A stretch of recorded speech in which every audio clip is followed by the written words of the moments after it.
কাশগঞ্জে গঙ্গায় স্নান করতে যাওয়া ভক্তদের ট্রাক্টর ট্রলি পুকুরে উল্টে ১৯ জনের মৃত্যু হয়েছে।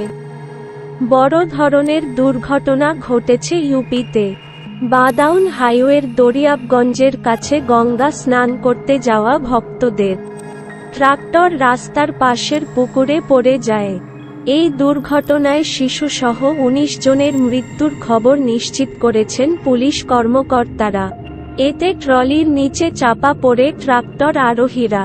প্রাক্তন মুখ্যমন্ত্রী অখিলেশ যাদব এই মর্মান্তিক দুর্ঘটনায় শোক প্রকাশ করেছেন।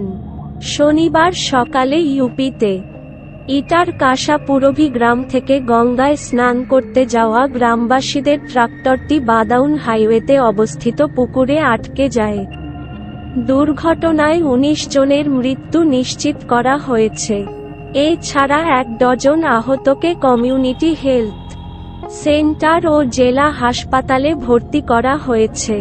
মৃতের সংখ্যা ২ ডজনে পৌঁছতে পারে। ভারত বনাম ইংলিশ লাইভ স্কোর চতুর্থ টেস্ট, দিন -২। টিম ইন্ডিয়া দ্বিতীয় ধাক্কা পেয়েছে, শুভমান গিল প্যাভিলিয়নে হাঁটছেন। ইন্ড ভার্সেস এং, রাঁচি টেস্টের দিন -২। আজ রাঁচির জেএসসিএ স্টেডিয়ামে ভারত ও ইংল্যান্ডের মধ্যে চতুর্থ টেস্টের দ্বিতীয় দিন চলছে। শনিবার ইংল্যান্ড দল ৩০২-এর ৭ স্কোর নিয়ে তাদের ইনিংস এগিয়েছে। আমাদের মনে করিয়ে দেওয়া যাক যে বেন স্টোকস টস জিতে প্রথমে ব্যাট করার সিদ্ধান্ত নিয়েছিলেন এবং জো রুটের দুর্দান্ত সেঞ্চুরির সাহায্যে তিনি প্রথম দিনে দুর্দান্ত পারফরম্যান্স করেছিলেন। আমাদের মনে করিয়ে দেওয়া যাক যে বেন স্টোকস টস জিতে প্রথমে ব্যাট করার সিদ্ধান্ত নিয়েছিলেন এবং জো রুটের দুর্দান্ত সেঞ্চুরির সাহায্যে তিনি প্রথম দিনে দুর্দান্ত পারফরম্যান্স করেছিলেন।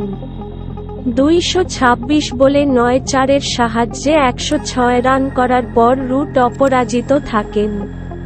তার সঙ্গে অলি রবিনসন ৬৬ বলে ৫-৪ ও ১ ছক্কায় অপরাজিত ৩৫ রান করেন। আমরা আপনাকে বলি যে অভিষেককারী আকাশদ্বীপের দুর্দান্ত পারফরম্যান্সের কারণে ভারত একবার ইংল্যান্ডকে ১১২-র ৫ স্কোরে ব্যাকফুটে ঠেলে দিয়েছিল। এরপর বেন ফক্সের সঙ্গে সেঞ্চুরি জুটি গড়ে ইংলিশ দলে কামব্যাক করেন জো রুট। এএপি কংগ্রেসের মধ্যে সমঝোতা হয়েছে। দিল্লি, হরিয়ানা এবং গুজরাটের এই আসনগুলিতে উভয় দলই নির্বাচনে লড়বে। তালিকা দেখুন। লোকসভা নির্বাচন ২০২৪। লোকসভা নির্বাচনের আগে আম আদমি পার্টি এবং কংগ্রেসের মধ্যে আসন ভাগাভাগি বিষয়ে একটি চুক্তি হয়েছে। আপ এবং কংগ্রেস পাঞ্জাব, গোয়া, হরিয়ানা, গুজরাট এবং চণ্ডীগড়ের নির্বাচনে প্রতিদ্বন্দ্বিতা করার জন্য আসন ভাগ করেছে। এএপি দিল্লির ৪টি আসনে প্রতিদ্বন্দ্বিতা করবে। এর বাইরে গুজরাটের ২৪টি আসনে প্রার্থী দেবে কংগ্রেস। সম্পূর্ণ তালিকা এখানে দেখুন। এএনআই, নয়াদিল্লি। লোকসভা নির্বাচন ২০২৪। লোকসভা নির্বাচনের আগে আম আদমি পার্টি এবং কংগ্রেসের মধ্যে আসন ভাগাভাগি বিষয়ে একটি চুক্তি হয়েছে।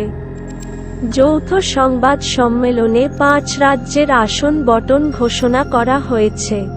দিল্লি, হরিয়ানা, গোয়া, গুজরাট এবং চণ্ডীগড়ের আসন নিয়ে আপ এবং কংগ্রেসের মধ্যে পারস্পরিক চুক্তি হয়েছে।